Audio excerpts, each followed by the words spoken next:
Fala, galerinha do Dominantes Online. Então, continuando ligações covalentes, a parte 2, aulinha de Química, comigo, professor Bruno Matassoli.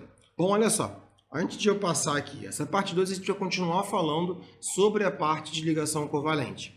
Só que aqui agora a gente já começa mostrando o que a gente chama de um caso especial. Uma ligação que ela é covalente, mas ela é chamada por muitos de ligação covalente coordenada. Por que essa ligação covalente coordenada? Na verdade, é uma ligação onde se é compartilhado um par de elétrons, então é uma ligação covalente, só que, vamos lá, os elétrons são provenientes de um único átomo. Então não é um átomo com outro, onde cada um fornece um elétron e ambos compartilham um par de elétrons. Não, o par veio diretamente de um deles. Tá? Então, como isso acontece? Vou mostrar para vocês os casos mais gerais para você entender como é que você flui, como é que você monta os compostos que existem a ligação coordenada. E você vai reparar que a representação é a mesma quase, tá bom? Olha aqui, ó. No caso do monóxido de carbono, a gente desenhou o dióxido de carbono, que é o gás carbônico, né? O monóxido de carbono, eu não preciso ir na tabela de novo para identificar que o carbono é da família 4A e que o oxigênio é da família 6A. Então, bom, vou montar uma ligação entre os dois. Vou pegar minha branca de novo. Carbono, oxigênio. Carbono tem na sua camada de valência 4 elétrons.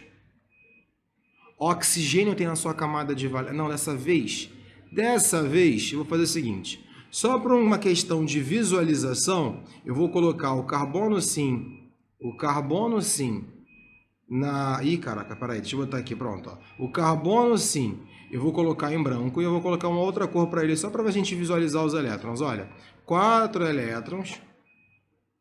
E o oxigênio, eu vou colocar como 6 elétrons, tá bom?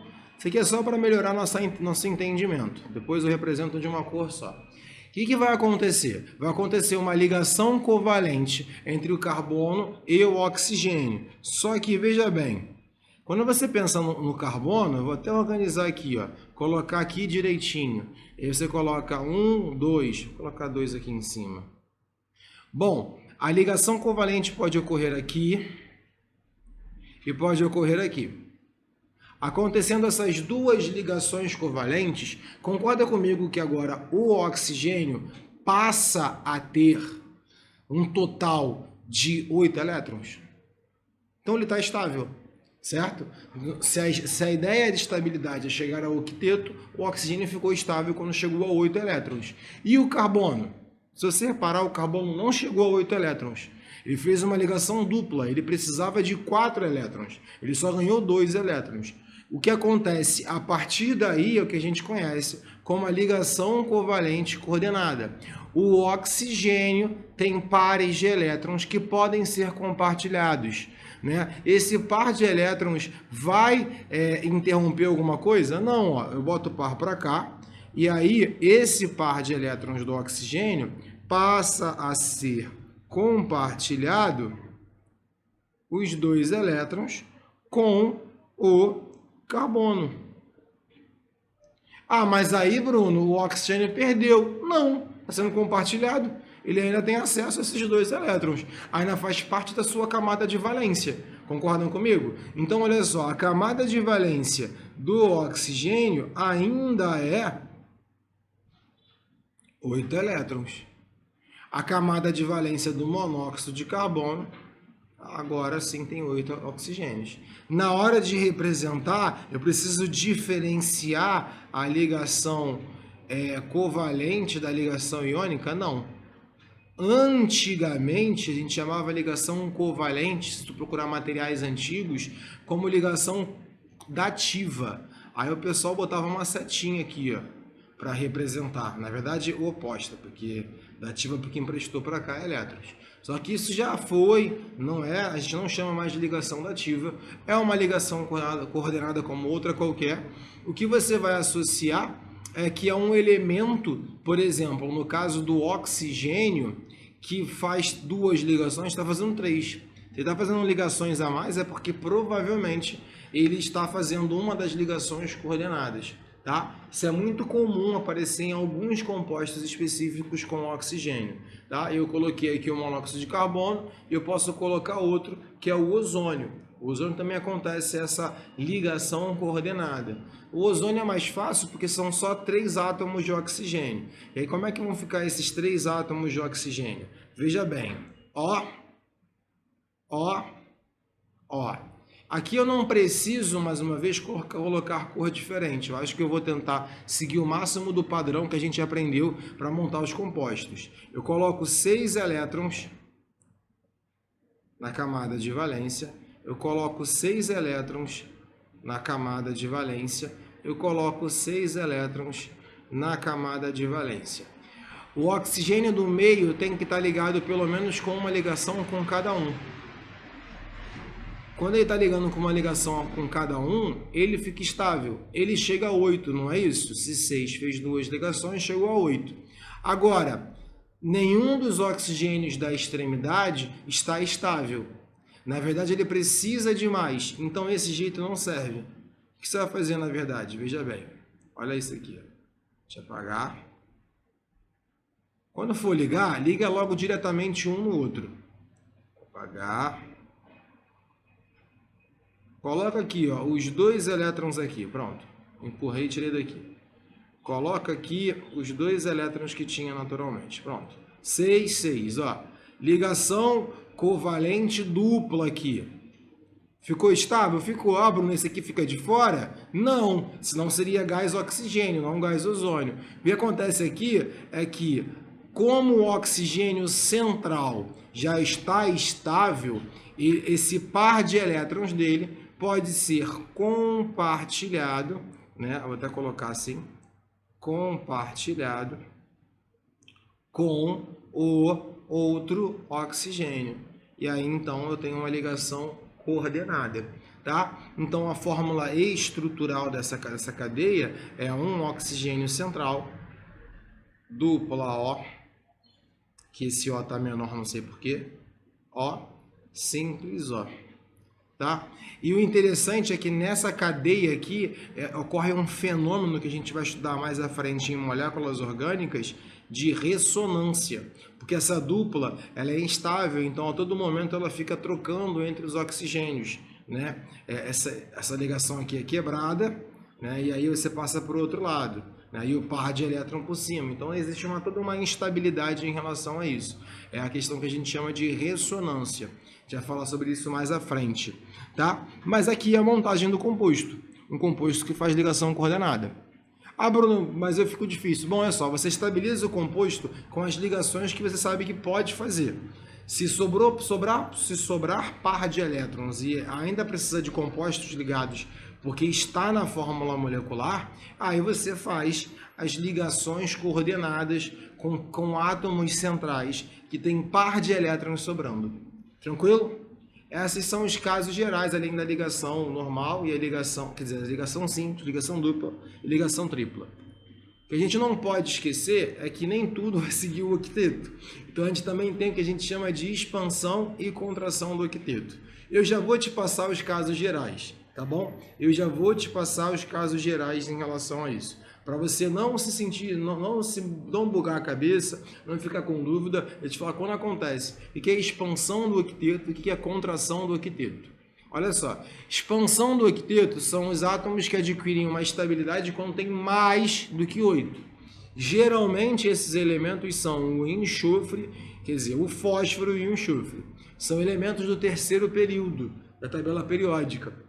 E principalmente esses dois têm a tendência dentro de compostos a quase sempre estar acima de 8 elétrons, estar estável com 10 ou com 12 elétrons. Alguns compostos e a sua estabilidade. Bruno, como eu sei, olhando para essas estruturas, quantos elétrons tem um átomo? Fácil.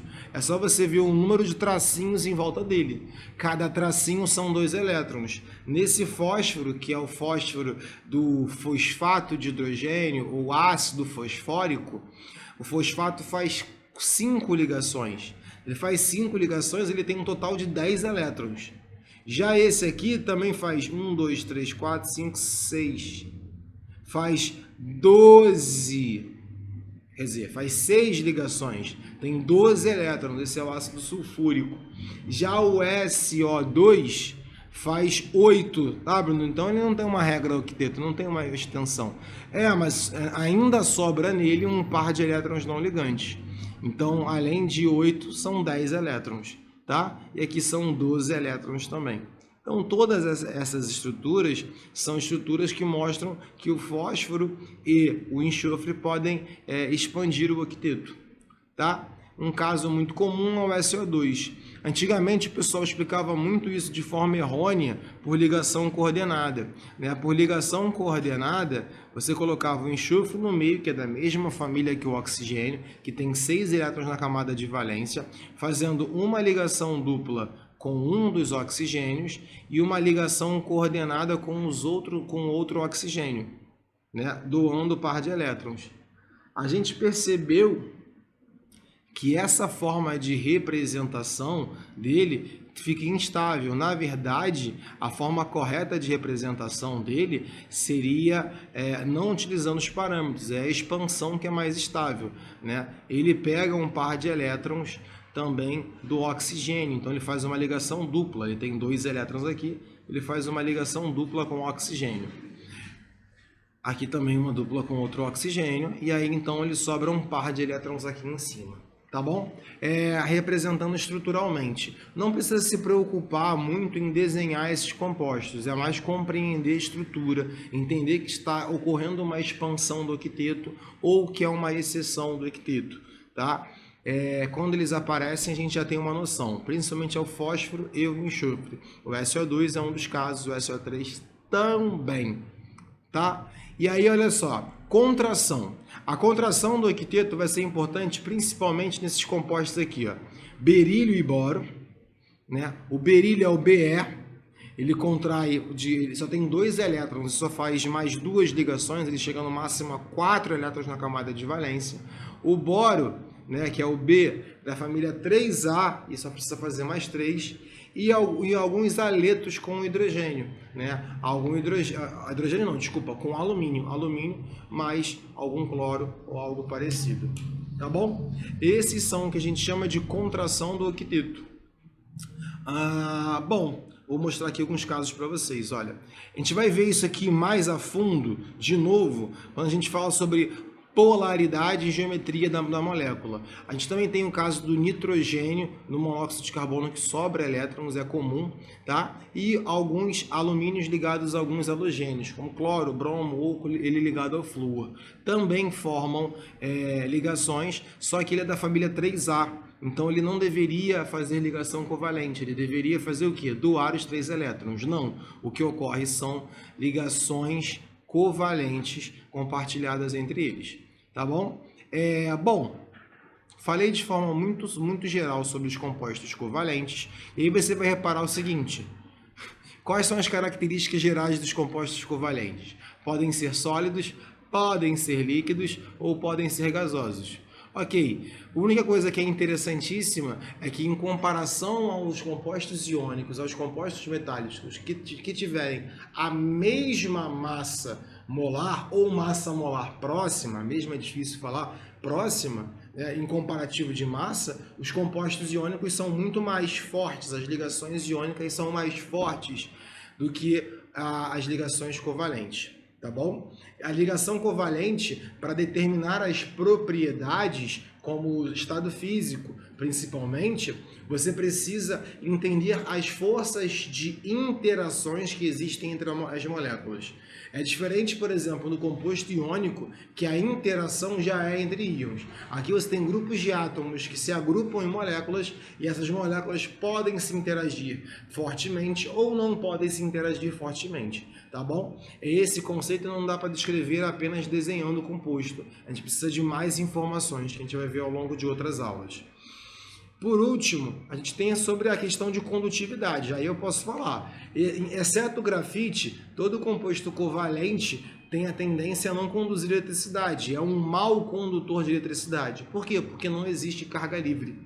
A não ser que tenha carga livre, para ter carga livre tem que ser um composto iônico no estado líquido. Não é um composto iônico, se for um composto molecular, formado apenas de ligação covalente, não gera eletricidade, não gera corrente, não conduz eletricidade, nem no estado físico, nem no estado líquido, nem no estado gasoso, na água. Tá, na água não, enfim. Bom, e aí a gente fecha as propriedades. Na próxima aulinha a gente fala sobre ligação metálica, tá? Que é a última das ligações, e fecha um pouco mais de como diferenciar os compostos. A gente aprendeu um pouco mais sobre cada ligação, mas se eu observar um composto, eu sei como identificar se ele é formado por ligação covalente, ou se é formado por ligação iônica, ou se ele é formado por ligação metálica. Fica para a próxima aula que a gente vai falar sobre isso, sim. Tá bom? Fui, até a próxima.